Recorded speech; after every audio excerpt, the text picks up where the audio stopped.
ভাই আমি একটা কাহিনী বুঝলাম না, আগে আমার হোটেলে ভাত টাত খাইতেন, এখন সামনে হোটেলে ভাত খান, কারণটা কি ভাই? হয়েছে কি ভাই, আপনার হোটেলে এখন আর কমফোর্ট ফিল করি না। আগে শিমুল পোলাটা থাকতো আপনার কর্মচারী, ও ভাই একটু ভাত তরকারি এক্সট্রা দিত, খাওয়াই তো ভালো লাগতো ভাই, একটা আন্তরিক সম্পর্ক হয়ে গেছিল পোলাটার লগে। ও না থাকাতে এখন আর আসি না ভাই, কিছু মনে করেন না ভাই, থাকেন ভাই। আচ্ছা ঠিক আছে ভাই। মনে ভাই এই যে আপনার ভাত আর মুরগি। এই শিমুল কি ভাত দিছস, ভাত তো কম কে? আর এটা মুরগি হলো, যা আর পিস বাড়াই নিয়ে যা। আচ্ছা ভাই আমি আনতেছি। হ্যাঁ যা।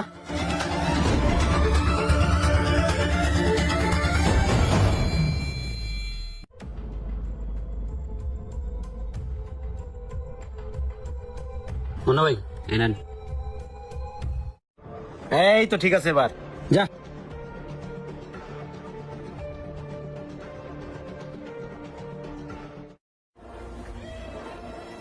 মহাজন, হ্যাঁ কও। ওই যে নতুন সেরা যেটা আপনি রাখছেন, কত বড় একটা বাটপার। কাস্টমারের কাছে টিপস নেওয়ার জন্য কি করে শুনেন, আমি কাস্টমারের ভাত 1 প্লেটের জায়গায় হাফ প্লেট দিই, মুরগির মাংস 3 পিস করে দেওয়ার নিয়ম, আমি দেই 2 পিস করে। আর ও করে কি, ভাত 1 প্লেটের জায়গায় 4 প্লেট দেয়, মুরগির মাংস 3 পিসের জায়গায় 4 পিস দেয়। ব্যবসাতে আপনার লাটে উঠাইব। ওই দেন কাস্টমারে মুরগির মাংস বেশি দিছে, খাইতেছে। এগুলা করে কিসের জন্য জানেন? ওই টিপসের আশায়। আচ্ছা তুমি যাও, আমি বিষয়টা দেখতেছি।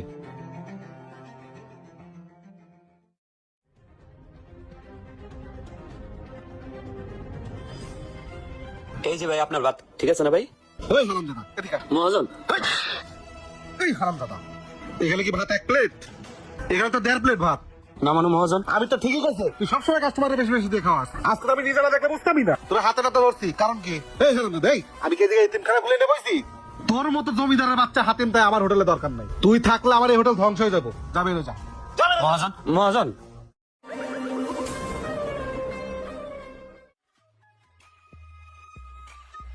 হ্যাঁ সাহেব, জি ভাই। আমার হোটেলের কাঁচা বাজার গুলো কই? ওই যে ভাই কত বাজার? আরে বেটা এটি না, যেটা নিয়ে ওটা কই? ওইগুলা ভাই পছন্দ সামাল, সন্ধ্যার পর আয়েন, নাহলে রাত 10টার পরে। তোর এটা কইলাম যে আমার দিনের বেলা মালামাল লাগবো, কিছু মাদ্রাসার অর্ডার ছিল। আচ্ছা সন্ধ্যা পরে দিস, ঠিক আছে? আর ওই যে কইছিলি 4-5 দিন আগের পচা লেবু আছে, ওইটি কই? ওই যে ভাই পলিথিনে। এডি না? হ্যাঁ আমির, লেবুগুলো ল। তাহলে আমির সন্ধ্যা সময় পাঠালে সন্ধ্যা সময় দিয়ে দিও, হ্যাঁ? আচ্ছা ভাই, সন্ধ্যার পরে পাঠাই দেন। আচ্ছা আয়। মহাজন, এই যে মাদ্রাসার ইতিম খানা ফুলাফান্ডে যে খাওয়াবেন, একটু ভালো সবজি আর একটু ভালো মুরগি খাওয়াইলে হইতো না? এই ব্যবসা কি তুই করস না আমি করি? হ্যাঁ মহাজন, আসলে আপনি এক কান মাল, বিল্ডিং আপনি করবেন নাকি আমি করবো? এই শোন, জব্বার ফোন দিছিল 10 পিস পলা মুড়ি রাখছি, বুঝা নিয়ে যা। আচ্ছা তাহলে আমি যাই। যা তাতে যা। আমি নিয়ে আইতেছি, আপনি যান।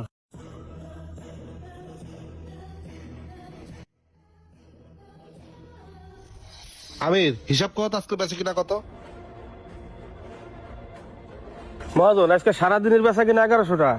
কি কও 1100 টাকা? এই গত 2 মাস ধরে বেচে কিনা করতেছে 700, 800, 1100 টাকা। অথচ গত 2 মাস আগে এই হোটেলে পার ডে বেচে কিনা ছিল 4000, 5000 টাকা। হঠাৎ করে বেচে কিনা কমে গেল, কারণটা কি? মহাজন, মানুষের হাতে টাকা পয়সা নেই, খাইবো কি? না না, এর মধ্যে কারণ আছে। আচ্ছা তুমি যাও, আমি দেখতেছি।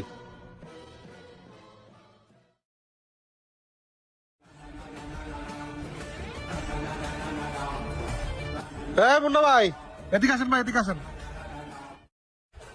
ভাই, আসেন এখানে বসেন। কি হয়েছে ভাই? ভাই আমি একটা কাহিনী বুঝলাম না, আগে আমার হোটেলে ভাত টাত খাইতেন, এখন সামনে হোটেলে ভাত খান, কারণটা কি ভাই? হয়েছে কি ভাই, আপনার হোটেলে এখন আর কমফোর্ট ফিল করি না। আগে শিমুল পোলাটা থাকতো আপনার কর্মচারী, ও ভাই একটু ভাত তরকারি এক্সট্রা দিত, খাওয়াই তো ভালো লাগতো ভাই, একটা আন্তরিক সম্পর্ক হয়ে গেছিল পোলাটার লগে। ও না থাকাতে এখন আর আসি না ভাই, কিছু মনে করেন না ভাই, থাকেন ভাই। আচ্ছা ঠিক আছে ভাই। বুঝলাম না, প্রত্যেকটা কাস্টমার একই কমপ্লেন। না, শিমুলে নিয়ে আসতে হবে। আরে এদিকে আসো, ওই শিমুলের বাসা থেকে শিমুলে ডাকে নিয়ে আসো, যাও। আবার শিমুল রেখেন মহাজন। যেটা কইছে ওটা করো, যাও। আচ্ছা যাইতেছি।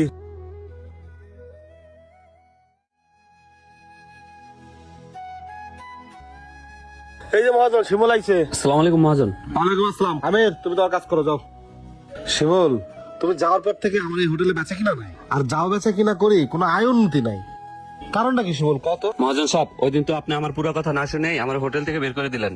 মহাজন, আপনি শুধু দেখছেন আমি কাস্টমারদের বেশি বেশি দিয়ে খাওয়াই। শোনেন, আপনার হোটেলে মুরগির মাংস দেওয়ার নিয়ম হচ্ছে 3 পিস, কিন্তু আমি প্রথমে কাস্টমারদের দিতাম 2 পিস, তারপরে দিতাম 1 পিস। এতে কাস্টমারও খুশি থাকতো, আপনার হোটেলে বেচা কিনাও ভালো হতো। মহাজন, আরেকটা কথা বলি শোনেন, কাস্টমার হচ্ছে দোকানের লক্ষ্মী।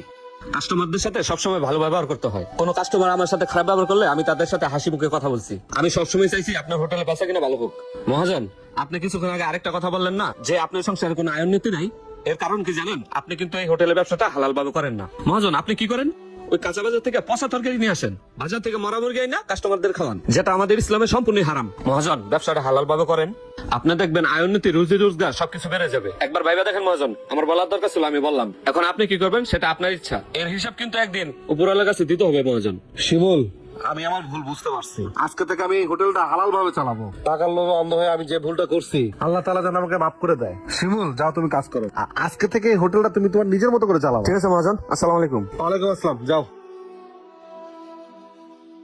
হ্যালো গাইস, এই ভিডিওটি বানানোর একটি উদ্দেশ্য, আপনি যে ব্যবসাটা করুন না হালাল ভাবে করুন। হারাম ভাবে আপনি যত টাকাই উপার্জন করেন না কেন, সেই হারামে কোনো সুখ নেই, শান্তি নেই। ভিডিওটি ভালো লাগলে লাইক ও শেয়ার দিয়ে পাশে থাকবেন। ধন্যবাদ।